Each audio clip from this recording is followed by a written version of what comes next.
Baiklah, Assalamualaikum warahmatullahi wabarakatuh. Perkenalkan, nama saya Rizky Ramadan Sapitra dengan NPM C1C023097. Jadi di sini saya akan membuat video mengenai mata kuliah akuntansi keuangan lanjutan pada bab 8 merupakan isu seputar konsolidasi.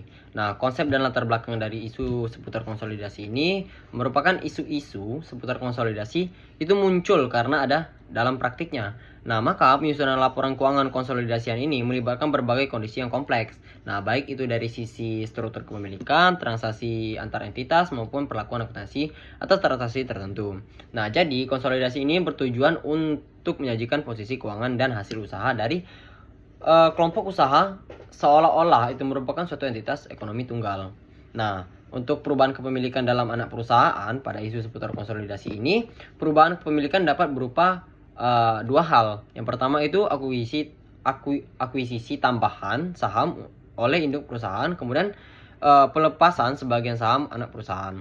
Nah, perubahan ini menimbulkan dampak terhadap pengakuan kepentingan non pengendali atau KNP dan saldo investasi induk. Nah, jika perubahan tidak mengakibatkan kehilangan pengendalian, maka selisih antara transaksi dan perubahan KNP ini diakui langsung dalam ekuitas. Nah, untuk hilangnya pengendalian atas anak perusahaan ini, jika induk itu kehilangan pengendalian atas anak perusahaan, maka aset, liabilitas, dan KNP anak itu harus dihapus dari laporan keuangan konsolidasi. Nah, sisa kepemilikan anak yang tersisa atau jika masih ada, itu diukur kembali pada nilai wajar.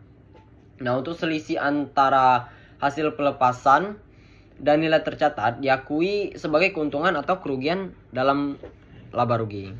Kepemilikan tidak langsung.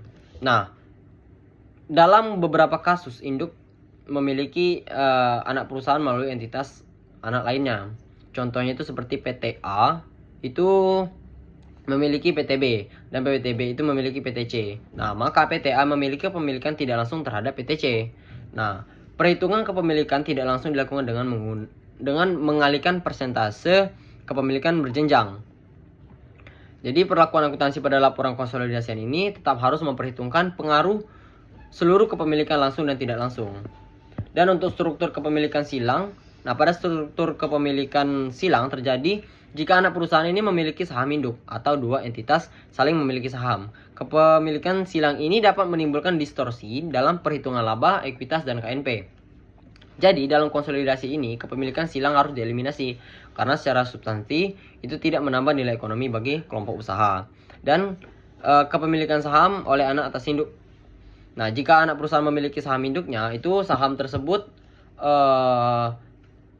atau saham treasury atau treasury stock dari perspektif kelompok usaha. Nah, dalam laporan konsolidasi, saham treasury dikurangkan dari ekuitas induk. Nah, itu tidak diakui sebagai aset karena secara substansi kelompok usaha tidak dapat memiliki dirinya sendiri, seperti itu. Nah, untuk pengaruh istimewa atau preferred shares, jika anak perusahaan menerbitkan saham preferen, maka kepemilikan induk atas anak itu dapat dipengaruhi oleh hak-hak istimewa yang melekat pada saham preferen tersebut. Nah, seperti hak dividen tetap atau prioritas pembagian aset. Itu dalam konsolidasi perlu ditentukan tingkat pengendalian aktual dengan memperhitungkan hak-hak suara dari saham biasa dan saham preferen. Nah, pada laba atau rugi dari periode sebelum akuisisi, itu laba rugi yang dihasilkan anak sebelum tanggal akuisisi itu tidak diakui dalam laporan konsolidasian. Jadi hanya laba atau rugi saja setelah akuisisi yang diakui dan dialokasikan antara induk dan KNP sesuai proporsi kepemilikan. Nah, pada dividen antar entitas dalam kelompok usaha, itu dividen yang dibayarkan kepada induk itu dianggap sebagai pendapatan investasi di laporan induknya. Namun harus dieliminasi dulu dalam laporan konsolidasi karena merupakan transaksi internal. Jadi dividen yang dibayarkan kepada KNP ini diakui sebagai pengaruh ekuitas KNP. Nah, lanjut ke akuntansi lainnya. Nah, jadi isu lain yang sering muncul dalam konsolidasi ini antara lain yaitu perbedaan kebijakan akuntansi antar entitas dalam kelompok, kemudian perbedaan tanggal pelaporan induk dan anak, kemudian transaksi dalam mata uang asing antara entitas dalam kelompok. Nah, itu semuanya perbedaan tersebut perlu disesuaikan agar laporan konsolidasi ini tadi mencerminkan informasi yang seragam dan andal.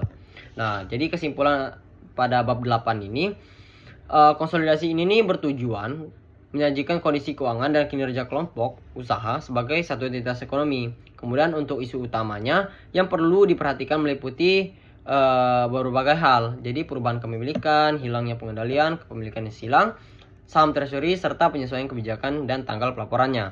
Dan semua penyesuaian dan eliminasi dilakukan agar laporan keuangan konsolidasian memberikan gambaran yang wajar dan tidak menyesatkan. Mungkin itu saja dari saya. Lebih kurangnya saya mohon maaf. Wassalamualaikum warahmatullahi wabarakatuh.